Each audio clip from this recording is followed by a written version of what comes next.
Hai, kami dari kelompok 5 akan mempresentasikan tentang senyawa lemak. Perkenalkan, nama saya Doa Tiara Nuraini. Saya Dela Amalia. Saya Indinela Tinihaya. Saya Sawana Putri. Dan saya Indri. Hai teman-teman, kita akan mempresentasikan tentang lemak, dimulai dari pengertian lemak.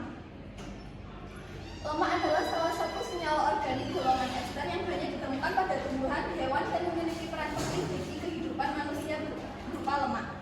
Lemak merupakan makromolekul berupa ester trigliserida yang terbentuk melalui reaksi kondensasi antara asam karboksilat, rantai panjang yang dikenal dengan asam lemak, dengan trialkohol yaitu gliserol 1,2,3 propanatriol. Contoh reaksinya yaitu gliserol bereaksi dengan asam lemak menghasilkan trigliserida dengan hasil sisanya air. Seperti halnya karbohidrat dan protein, lemak, dan minyak dapat mengalami hidrolisis, yaitu terurainya ikatan ester menjadi asam lemak dan gliserol kembali, baik secara kimia menggunakan asam atau basa maupun secara enzimatis dalam tubuh. Kemudian masuk ke rumus umum. Lemak merupakan ester dari gliserol dengan asam-asam karboksilat suku tinggi. Asam penyusun lemak disebut asam lemak. Asam lemak yang terdapat di alam adalah asam palmitat atau dengan rumus molekulnya C15H31COOH. Kemudian asam stearat rumus umumnya C17H35COOH. Asam oleat C17H33COOH dan asam linoleat C17H31COOH. Pada lemak, satu molekul gliserol mengikat 3 molekul asam lemak. Oleh karena itu, lemak adalah suatu trigliserida.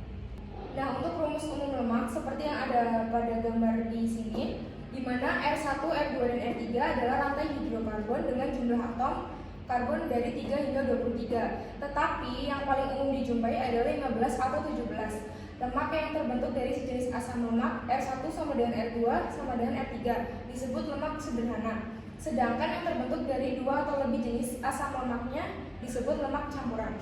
Selanjutnya ada tata cara penamaan lemak. Nama lazim dari lemak adalah trigliserida. Penamaan lemak dimulai dengan kata gliseril yang kemudian diikuti oleh nama asam lemaknya.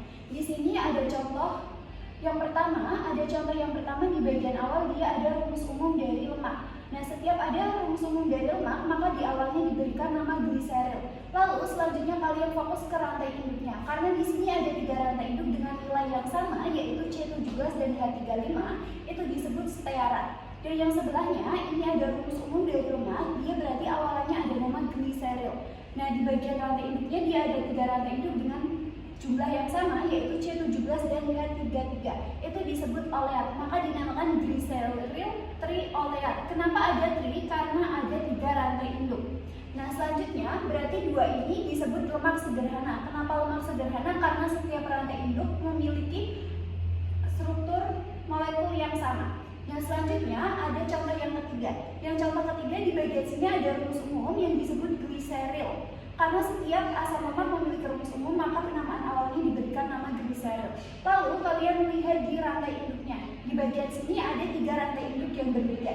Yang pertama yaitu C1H23 disebut laurat. Yang kedua ada C17H35 disebut palmitat. Dan yang ketiga ada C1735 disebut stearat.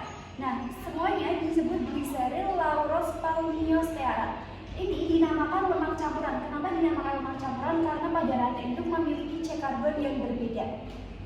Nah, selanjutnya ini masih berkaitan dengan penamaan. Nah, gimana sih cara kita tahu nama asam apa pada rantai induknya? Kalian bisa lihat di tabel-tabel di bagian sini.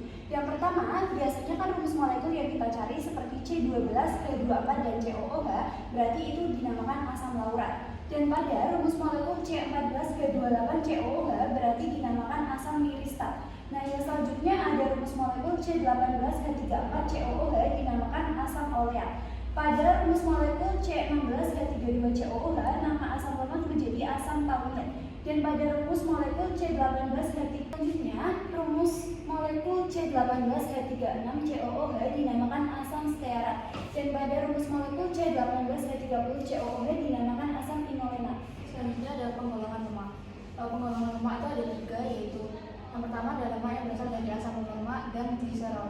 Ini dibagi menjadi 2, yaitu ada lemak jenuh dan lemak tak jenuh. Untuk lemak jenuh terbentuk dari asam lemak jenuh dan gliserol. dan berbentuk padat pada suhu kamar, banyak terdapat pada hewan. Contohnya seperti gliseril tripalmita dan gliseril tristearat. Untuk yang lemak tak jenuh terbentuk dari asam lemak tak jenuh dan gliserol, berbentuk cair pada suhu kamar, banyak terdapat pada tumbuhan. Contohnya seperti gliserol trioleat dan gliserol trilinoleat. Selanjutnya yang kedua adalah fosfolipid. Fosfolipid merupakan suatu gliserida yang mengandung fosfor dalam bentuk ester asam fosfat. Fosfolipid ialah suatu fosfogliserida. Senyawa-senyawa dalam golongan fosfogliserida dapat dipandang sebagai derivat asam fosfatida. Gugus yang diikat oleh asam fosfatida ini antara lain seperti kolin, etanolamina, serin, dan inositol. Senyawa yang termasuk fosfolipid yaitu ada fosfatidilkolin, fosfatidilethanolamina, dan fosfatidilserin, dan fosfatidilinositol. Dan sifat dari fosfolipid yaitu terdapat dalam sel tumbuhan, hewan, dan juga manusia. Pada tumbuhan terdapat dalam keledai, pada manusia atau hewan terdapat dalam telur, otak, hati, ginjal, pankreas, paru-paru, dan jantung. Yang ketiga ada steroid. Steroid ini merupakan siklohidrokarbon, memiliki sifat amfifilik dan terdapat pada tubuh sebagai kolesterol yang merupakan bahan baku untuk membangun garam empedu atau pengemulsi lemak dalam darah dan hormon. Yang terakhir ada reaksi umum. Pertama, hidrolisis yang bereaksi dengan air. Reaksinya yaitu trigliserida ditambahkan air menjadi gliserol ditambahkan dengan asam lemak bebas. Katalisator asam basa atau enzim atau lipase. Contoh proses pencernaan lemak di tubuh.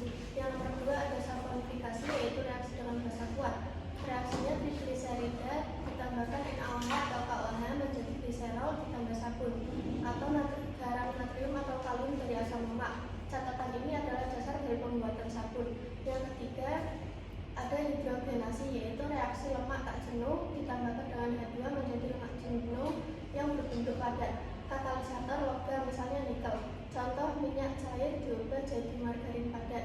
Nomor 4 ada oksidasi yaitu reaksi lemak terutama tak jenuh ditambahkan O2 menjadi produk peroksida menjadi aldehida, keton, asam, dan bau tengik. Contoh proses ketengikan pada minyak goreng lama. Yang nomor 5 ada esterifikasi yaitu kebalikan dari hidrolisis. Reaksinya asam lemak ditambah gliserol menjadi trigliserida ditambahkan air. Katalisator biasanya asam kuat seperti H2SO4. Contoh sintesis lemak secara industri. Sekian presentasi dari kelompok kami, kurang lebihnya mohon maaf. Jika ada yang kurang paham atau ditanyakan, boleh langsung ditulis di kolom komentar.